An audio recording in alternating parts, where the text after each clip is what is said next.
Ruego a Dios que hayan seguido siendo bendecidos y todos sus seres amados, todos seres amados, congregados hoy 17 de marzo del año 2023, a hacer la meditación, la palabra de Dios. Reciban un amoroso saludo fraternal de su servidor, amigo y hermano de la Fundación Amaya, de nuestra catedral La Señora de las Mercedes, Nuestra Señora de las Mercedes, la Señora de las Mercedes, la Señora de los Dolores, la Señora de la Anunciación, todas las advocaciones habidas y por haber, a la Madre Santísima de Dios, a la Madre Santísima de toda la humanidad y a la Madre Santísima tuya, en conexión mística, espiritual, llamaría sobrenatural, pero si está presente en el corazón, está viva, es natural y está activa, por supuesto, como trata su servidor, amigo y hermano de que así sea, lo mismo que Papito José, su esposo castísimo y padre putativo de Jesús, ese corazón suyo también conectado al corazón de María y conectado al corazón de Jesús, del niño Jesús, el joven y el mayor, a los 33 años. Cuenta la Sagrada Escritura, la tradición cristiana habla de otros tiempos, la tradición judía habla de otros textos sagrados llamados apócrifos, los agnósticos hablan de ser maestro, otros lo ven como profeta, otros lo ven como sacerdote, pero es el mismo Emmanuel, Dios en nosotros, Dios con nosotros, Dios entre nosotros, corazón. Esa conexión de corazón, de ahí pende, si miramos el cuerpo humano, todo, la mente, por tanto la razón, y ahí el conocimiento, la información que la soporta, y la inspiración, el cerebro allí, lo creativo, lo crítico y lo racional, pero también está ese mamífero conectado al cuerpo, que son las necesidades de nutrición, necesidades de salutación, salud, sanación, y las necesidades de educación, de formación, para ir conectando. Ya van creciendo necesidades biológicas, necesidades intelectuales, necesidades espirituales. No son una jerarquía, no son un orden, se dan todas a la vez. ¿Cuál es la esencial? El corazón. Porque es donde se anida Cristo, el reino de los cielos. Y hay que partir de ahí. ¿Que está lejano? No, está adentro. Está cercano, ya está imbuido en nuestro ser siendo, en nuestra vida, aconteciendo con todos. Amén. Por gracia del Espíritu Santo, por la fe. No se va a buscar cómo explicarlo, a encontrarlo, la curiosidad, a preguntar qué tengo que mirar primero. Miles de millones de corpúsculos componen el cuerpo humano, miles de millones de formas de organización allí tejiendo, y miles de millones de sensaciones, de revelaciones, de manifestaciones, de imaginaciones, de experienciaciones que están ahí en la memoria, que son información, que son conocimiento, y quizá fuente de sabiduría cuando conectamos con la divinidad. Amén. Que es el Espíritu Santo. Y son miles de millones de percepciones afuera, miles de millones de relaciones con otros seres, el próximo, afuera, y miles de millones de posibilidades que se dan entre un ser y otro tejiendo. No más hagamos de un día una vida en miniatura, en este segundo. ¿Quién es tu próximo? Buscamos a ver, el primer próximo está dentro, es tu corazón. Ahí está Dios. Ámalo, amar y amar en Dios. Tú mismo, sí, amor propio, pero en Dios. No idolatría. Primero es la kénosis, bajar para que Él crezca. Y ahora sí, ¿quién está conmigo? Pero estos son los más cercanos y es aparentemente más fácil. El que está lejano, queremos olvidar por el pasado. No lo vemos todavía porque es futuro. Una criatura que ha de venir, bendito Dios. O porque ¿es nuestro enemigo o no es nuestro amigo? El hecho de que no sea nuestro amigo no quiere decir que sea enemigo nuestro. Él sigue sintiendo, viviendo y es hijo de Dios. ¿Por qué lo tengo que ver como enemigo si es simplemente un próximo? Ese es el que nos reta. Entonces la palabra de Dios hoy nos invita en Marcos, que es el formador del discipulado en tiempo de Jesús. Está ahí pendiente con los 4 evangelistas de los sinópticos, Mateo, Marcos y Lucas. El más ocupado de las acciones, los hechos, las obras de Jesús. O sea, el evangelio vivo, activo, propositivo. ¿Qué dice el maestro? ¿Qué piensa? ¿Qué siente? Tratar de escribir eso, de comprender eso y de trascender ello. Y es la pregunta que le hace un escriba, que es el doctor de la ley, del Levítico. Y se va al Deuteronomio, Moisés, la ley mosaica, la ley antigua, y coge los mandamientos. Pero en la Torah son 613 preceptos. Entonces, quizás se ven muy atareados, muy atorados con la Torah. Y entonces, ¿cuál de todo es más importante?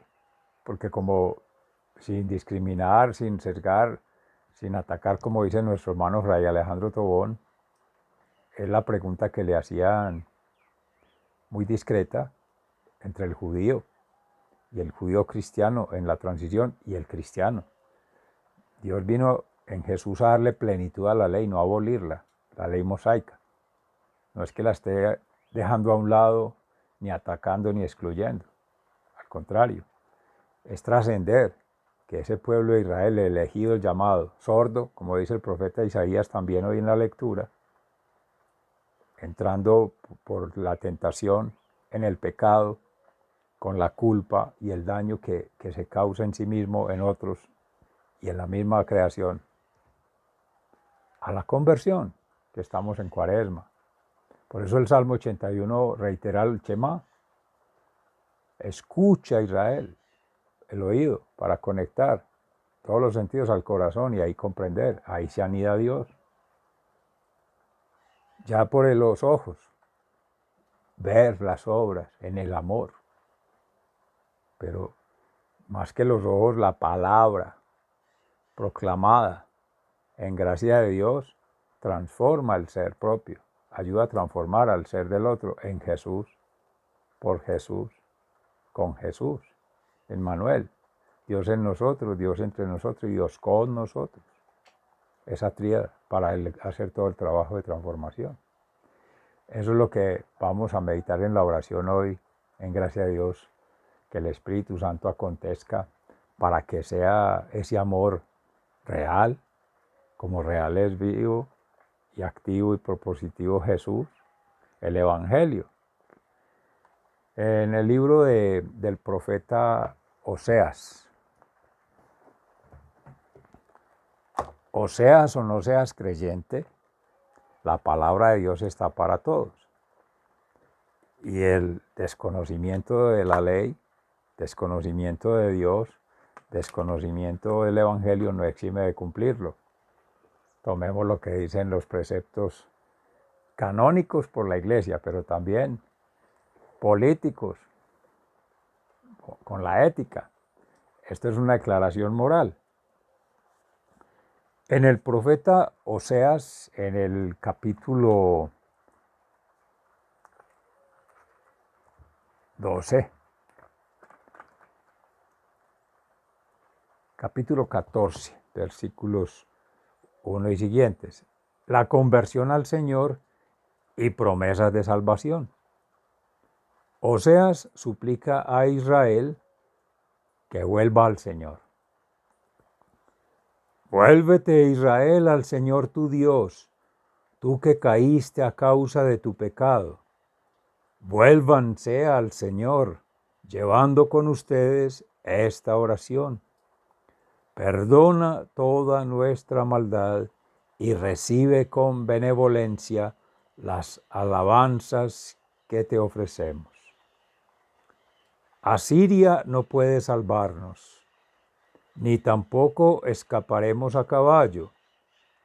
Ya no llamaremos Dios nuestro a nada fabricado por nosotros mismos, porque solamente en ti, Señor, el huérfano encuentra compasión. El Señor promete nueva vida a Israel. Dice el Señor, voy a curarlos de su rebeldía, voy a amarlos aunque no lo merezcan, pues ya se ha apartado de ellos mi ira. Voy a ser para Israel como el rocío, y él dará flores como los lirios. Sus raíces serán tan firmes como el monte Líbano. Sus ramas se extenderán hermosas como las ramas del olivo, y será su aroma como el de los cedros del Líbano. Israel vivirá de nuevo bajo mi protección. Entonces crecerán como el trigo, florecerán como la vid, y serán famosos como el vino del Líbano. Efraín dirá, ¿qué me importan ya los ídolos? Yo soy quien atiendo y cuido a mi pueblo. Yo soy como un pino siempre verde, y en mí encontrará mi pueblo su fruto. Como advertencia final, que los sabios y prudentes entiendan este mensaje. Los caminos del Señor son rectos y los justos los siguen, pero los malvados tropiezan en ellos. Palabra de Dios. Te alabamos, Señor. Y en el Salmo 81, en alabanza, yo soy el Señor Dios tuyo, escucha mi voz. En la bondad de Dios y la maldad de Israel, del maestro del coro con la cítara de Gat, de Asaf. Canten alegres a Dios, que es nuestra fuerza. Alaben con gritos de alegría al Dios de Jacob. Canten al son del pandero, de la dulce arpa y del salterio. Toquen la trompeta al llegar la luna nueva y también al llegar la luna llena, que es el día de nuestra gran fiesta, porque este es el mandamiento que el Dios de Jacob dio a Israel. Es el mandato dado a José cuando Dios salió contra Egipto. Yo soy el Señor Dios tuyo, escucha mi voz. Oí una voz que yo no conocía. Te he quitado la carga de los hombros, te he aliviado del trabajo duro. En tu angustia me llamaste y te salvé. Te contesté desde la nube que tronaba, te puse a prueba junto a las aguas de Meribá. Escucha, pueblo mío, mi advertencia. Ojalá me obedezcas, Israel. No tengas dioses extranjeros, no adores dioses extraños. Yo soy el Señor, tu Dios, el que te sacó de la tierra de Egipto. Abre tu boca y yo te satisfaré. Yo soy el Señor, Dios tuyo, escucha mi voz. Pero mi pueblo no quiso oírme, Israel no quiso obedecerme. Por eso los dejé seguir con su capricho y vivieron como mejor les pareció. Si mi pueblo me hubiera escuchado, si Israel hubiera seguido mis caminos, en un abrir y cerrar de ojos, yo habría humillado a sus enemigos y castigado a sus contrarios. Los que odian al Señor caerían aterrados y su condenación quedaría sellada. Dios alimentaría a su pueblo con lo mejor del trigo y con miel silvestre apagaría su sed. yo soy el Señor Dios tuyo, escucha mi voz. Palabra de Dios, te alabamos, Señor. Y en el Santo Evangelio según San Marcos, en el capítulo 12, entre los versículos 28b y 34, el mandamiento más importante. Al ver que Jesús les había contestado bien, uno de los maestros de la ley que los había oído discutir se acercó a él y le preguntó: ¿cuál es el primero de todos los mandamientos? Jesús le contestó: el primer mandamiento de todos es: oye, Israel, el Señor, nuestro Dios, es el único Señor. Ama al Señor tu Dios con todo tu corazón, con toda tu alma, con toda tu mente y con todas tus fuerzas. Pero hay un segundo: ama a tu prójimo como a ti mismo. Ningún mandamiento es más importante que estos. El maestro de la ley le dijo: muy bien, maestro, es verdad lo que dices. Hay un solo Dios y no hay otro fuera de él. Y amar a Dios con todo el corazón, con todo el entendimiento y con todas las fuerzas, y amar al prójimo como a uno mismo, vale más que todos los holocaustos y todos los sacrificios que se queman en el altar. Al ver Jesús que el maestro de la ley había contestado con buen sentido, le dijo: no estás lejos del reino de los cielos. Y ya nadie se atrevía a hacerle más preguntas. Palabra de Dios. Gloria a ti, Señor Jesús. Mis seres amados,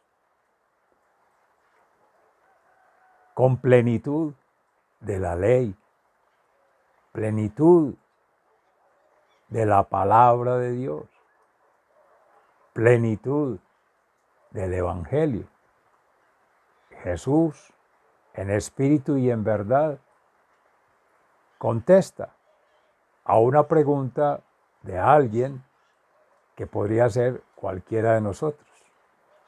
Allí, reconocido en tiempo de Israel, tiempo de los judíos, fariseos,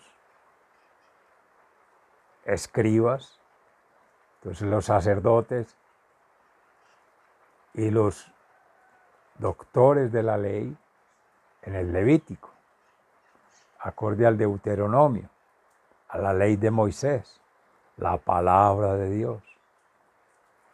Uno de los patriarcas, hermanos mayores, maestros,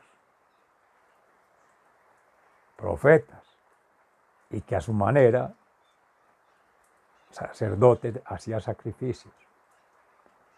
Pero escuchando la voz de Dios, Shema, y escucharla no necesariamente por el oído, también por los ojos y también por los sentidos. Conectar con la zarza ardiendo es la presencia de Dios cuando llega al monte Sinaí. Y en ese proceso, el escriba, conocedor de toda la ley, de todos esos acontecimientos, de todos esos hechos, dedicado a estudiar la palabra de Dios, cómo ha sido escrita en los 613 preceptos de la Torá, cómo ha estado escrita en las personas, los rabinos, los judíos y antecesores, los próximos, y cómo a partir de estar escrita se ve plasmada por las acciones, que son los ritos, los sacrificios, el ritual del día a día. Desde que se levanta hasta que se acuesta, cada ser aconteciendo en una práctica. Si es de la vida contemplativa, de la vida en oración, de una meditación. El judío es más literal, cumplir la ley. ¿En qué orden? De los 613 preceptos, ¿cuál de todos? ¿Dónde se vinculan el uno con el otro? Eso no se estudia en las letras. Eso se vive. Y eso confronta. Y es por las obras, hechos y acciones ahí en contexto. Entonces, ubicados ahí, Jesús acababa de darle la respuesta a los saduceos, que niegan la resurrección, que le hacían esa pregunta malintencionada quizá, o de las mismas cegueras espirituales por ignorancia también en la mente, en el entendimiento, de aquella mujer que se casa con 7 maridos y a todos los entierra y ninguno deja descendencia. Entonces, ¿quién sería la mujer en el reino de los cielos? Que Jesús siempre anunciando allí, de ninguno, porque somos almas, y las almas no tenemos esposa, vida esponsal, que conecta con. Es el martirio asociado al del otro, al del próximo. Pero ante esa respuesta de Jesús, entra esta pregunta del hermano escriba. De todos los mandamientos, si fuéramos a hablar cuál es el más importante, o sea, el primero, y estamos hablando no en la época de Jesús que era competir cuál era el mejor, pero sí había un afán de protagonismo, de ser reconocido, de ser distinguido, de ser entendido como la autoridad moral, que es bueno y que es malo, o sea, según la Torá, según lo que está escrito, según la ley de Moisés, pero no lo que es correcto a los ojos de Dios en función de lo que Jesús siempre ha querido enseñarnos, declararnos e invitarnos a hacer más que comprender, más que entender, y es amar en misericordia. La miseria que somos siendo, humus, partícula, conectado al sentimiento, pero más que las emociones, sentimiento de frustración, de rabia, dolor, no, todo eso es idolatría. Y de eso es que hay que ayunar.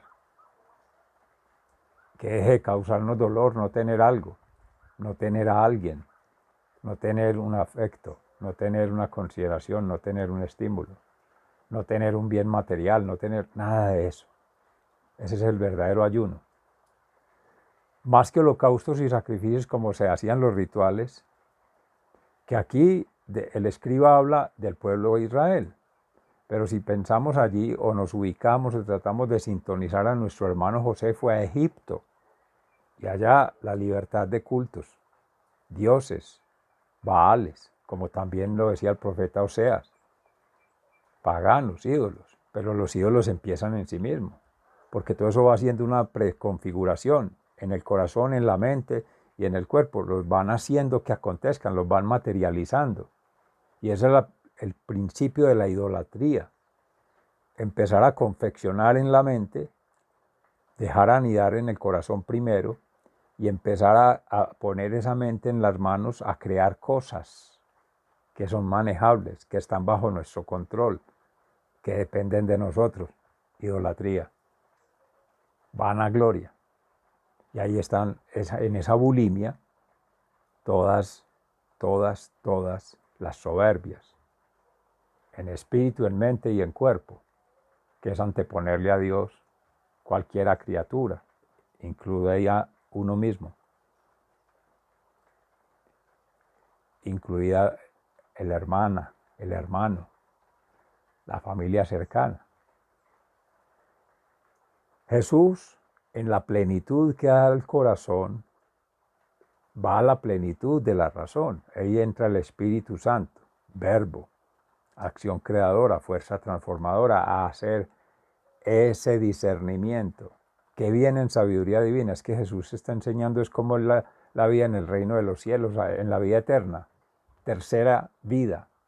Decía Pedro Justo Berrío en la meditación de la palabra de Dios ayer en Jesús de Nazaret, previo a la hora santa, que se hacía la sanación.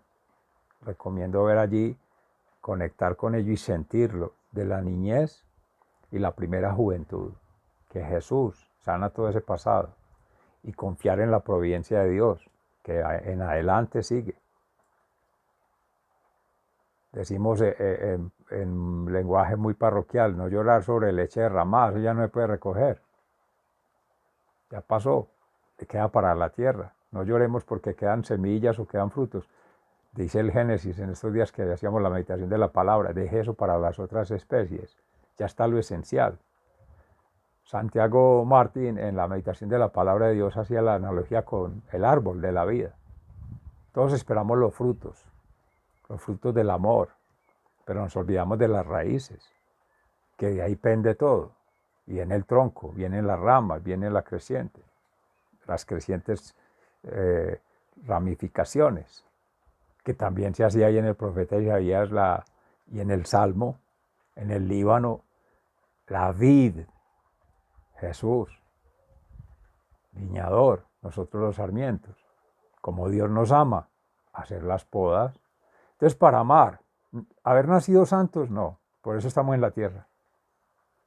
Por la desobediencia de Adán y Eva, y ya entramos a hacer un proceso de sanación con Jesús. Confiar en la provisión de Dios Padre y actuar en ese eterno presente con el discernimiento entre la sabiduría que llega divina, el conocimiento que llega humano, que es el doctor de la ley, este escriba y otros. Lo ponen ahí como el más significativo en el pueblo de Israel, pero con la respuesta de Jesús, lo que está mostrando es que el más pobre, el más humilde, el más bajo, levanta el polvo al desvalido, como en Magnífica nuestra Madre Santísima María, y allí recoge todos los frutos. Pero es que queremos recoger los frutos sin haber sembrado y sin conocer de la raíz. Vamos a la relación esponsal y vemos por los ojos lo que materialmente bello, estético, y no miramos quizá el corazón, o nos enamoramos del corazón y no miramos la envolvente, lo material. Hay que mirar todo. Lo material, lo espiritual y lo intelectual. Eso es una tríada, pero eso está en Jesús. Lo que hay que ver en ese ser es a Dios, porque el que hay que estar enamorado siempre es de Dios. Jesús triangula en toda la relación. Él es la suegra o el suegro que nadie quisiera tener, porque está siempre diciendo, nos saca de la zona de confort. La espada de doble filo, palabra que corta el corazón, pero también cicatriza. Te dice qué debes hacer y te dice lo que no debes hacer, porque él está pensando en el reino de los cielos. Si es para tener justificación en este mundo, pues no tendría sentido la venida de Dios a la salvación. Sigan, como decía en el profeta Oseas, pues sigan desobedientes, decía el Señor. No quisieron hacer caso, le hicieron caso a los otros. Ese es el aprendizaje, ese es el costo por tomar a cuenta propia las decisiones, sin consultar el corazón, sin consultar la mente, sin consultar la pasión, en ese orden. Pero es que empezamos al revés, mis seres amados. Empezamos explorando y seguimos explorando toda la vida, de Boy Scout o de pequeños escultistas, y se nos acabó la vida, no alcanzamos. Salmo 89. Concédeme calcular los años para tener un corazón sensato. Ahora sí, pero ya no hay tiempo. Déjame, Señor, decía el rico Epulón, yo le anuncio a mis hermanos para que no hagan lo mismo. No, ya no. Ya lo aprendió porque se va a morir. Y esa es una síntesis maravillosa. Ojalá, y quédese como un compromiso personal, una prueba de cuaresma, de conversión. Recordemos, en el corazón, la despedida de un ser amado, la última palabra. Y van a encontrar una voz de aliento, de sabiduría, que es como decir la síntesis de la vida, cuando él ya la terminó. Se ha comprendido, se ha llevado al corazón, eso es amor. Segundo, se ha puesto en práctica, la hemos vivido aprendiendo por esa sabiduría. Tercero, hemos dejado lo que nos apega en idolatría, que eso es Eso no es amor, eso no es Dios, eso no es ascender en el reino de los cielos. Porque si sigo en lo mismo, justificándome en lo mismo, estoy haciendo amorosamente un estupidismo. Porque, ¿cuál es el sentido entonces de la fe? La fe es salvación, la razón, vienen los tiranos, amor y Roma, el tirano en la época de Cristo. Son las mismas palabras vistas al espejo, las mismas letras. ¿Queremos el amor de Dios o queremos la idolatría del romano? Que esta está representado en Dios, salvación, reino de los cielos, riqueza espiritual, o el reino de la tierra, poder, tener y placer dedicado en el dinero a este mundo natural, pero que ha sido artificialmente cambiado por el hombre.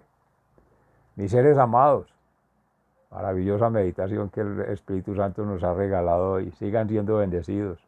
Se les ama fraternalmente. Muy agradecido. Hasta pronto.